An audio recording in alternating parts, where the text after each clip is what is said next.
same way that when we were kids, we played for sun up, sundown, never got paid for it, enjoyed every bit of it. So now that you're getting paid for it, it's not a job. It's just an extension of what you were when you were a kid. Your international league numbers have stood up over the test of time here.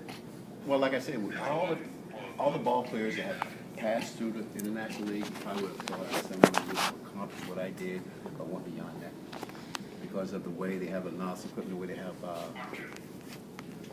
film and bad pitching and everything else, I thought someone would have probably passed it by now. Wade, what always amazed me, particularly when you look at what you did in the majors, is that it took so damn long for them to recognize how good you were. When you look back on it, why do you think that was? Well, I think at the time that they had Butch in front of me, and Butch was a perennial 27, 30 homer guy, more. And at that time, that was a power position. They weren't ready for a power position to lead off and set the table. They wanted a third baseman to either hit third or fourth and hit 35, 40 home runs a year.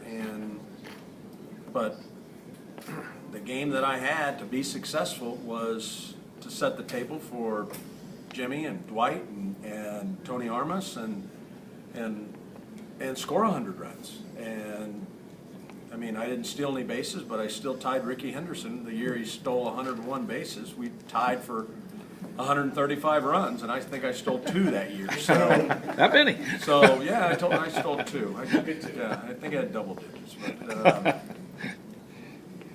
I don't know. It was a seasoning process. It was 5.5 years in the minor leagues, and when I got to the big leagues in '82, I was ready. So many guys nowadays are in that revolving door. They go up, come down. They go up, come down, and that's no way to live. If you're ready to go to the big leagues, it's time.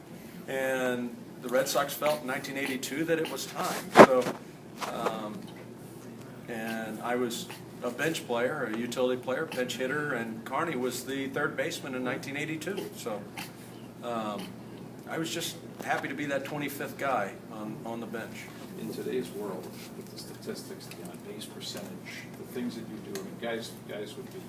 I was Billy Ball crazy. before Billy Ball, and I was chastised because of my on-base percentage and 200 hits, 100 walks, and when they would go to arbitration, the one thing that they would say, he doesn't drive in any runs, and he doesn't hit for power, and you have 158 at bats every game or every year that you lead off the game with nobody on.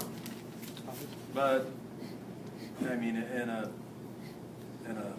perfect world, had I hit third and had myself in leading off, or me even hitting fourth and Jimmy hitting third, in a perfect world, I would love to have myself hitting in front of me. So I mean, that would have been a perfect world. But my job was to set the base. Set the table rather for the big guys coming up behind me. What does it mean tonight, Wade, to enter into the PawSox Hall? I'm truly honored to go in with the 2 gentlemen. Like I said, the greatest minor league owner of all time, and former teammate, fellow Hall of Famer, and it's truly an honor to be recognized in the inaugural class. 1981 was special for you, the longest game here. You still remember that whole scenario? Absolutely, pitch to pitch. And the 21st inning, I didn't know whether people were going to hate me or love me. But when I tied it in the 21st inning, then after that, we couldn't find the commissioner on the phone, the league president, and we just kept calling him, and the game kept going on. And I think I got my last hit at 4:47 at night. So, Wade, looking back on it, how beneficial was it spending the amount of time you did at AAA? Well, you touched upon it, like not going up and down, but staying here for 2 years before going up. How much did that benefit you? well, I think when you look back at the International League, which was one of the toughest leagues to hit in, the year that Dave Engel won in 1980, he hit 306 point whatever, and I hit 306 point whatever, and we were the only 2 300 hitters in the league. So I think when the difficulty of playing, and Jimmy can attest to this, the difficulty of playing in this league, it's a pitcher's league, and when you have 2 years of seasoning in this league, you're ready for the big leagues, because it's a stairway from young major league pitchers to the International League, young major league pitchers to the International League. So I was facing big league pitchers in the International League at the time, and they were just going back and forth and back and forth. So believe me, out of 2 full years here in Pawtucket, by the time I got to Boston in '82, I was ready. Jim, you've been around the Parent Club. You've seen Mookie, Alexander, and Jackie. You know, they really didn't spend a lot of time at AAA. How much do you think maybe things could have changed for them? Obviously, they're enjoying success now, but if they had spent maybe a little bit more time at AAA, do you think maybe their careers would have started off a little bit differently? No, because I think you have to look at the parent ball club, who they're replacing, what kind of years those guys have had previous years. And so you're trying to look at organization cutting back on the payroll. And so you're investing all this money in these young guys. And really, when you're talking about certain ball clubs, they're trying to get within their farm system.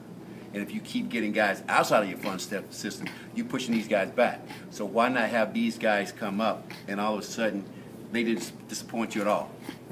And you got to give them a chance. I don't think anyone think that you would have 2 guys on the same team going for Rookie of the Year and MVP like Freddie and I.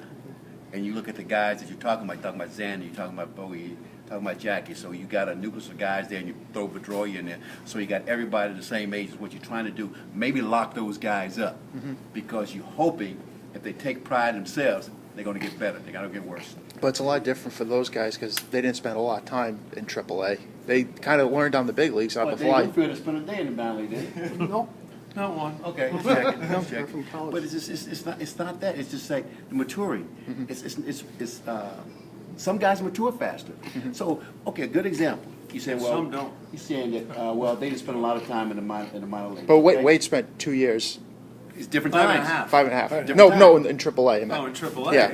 Different time. So all of a sudden you're saying that well, the Yeah. guy's not spending much time in the minor leagues. So what does Mookie do? Mookie never played a day in the outfield. What do? He go out there and play all 3 outfield positions. Then all of a sudden, the second year, what does he do? All-Star game. So guys, you know, it's a little different. They got so much to work with now. We didn't have that. So these guys right now, when you sign these guys, and you got a spot open for these guys to come up and play in the big league, they're gonna take advantage of it. Why? You invest.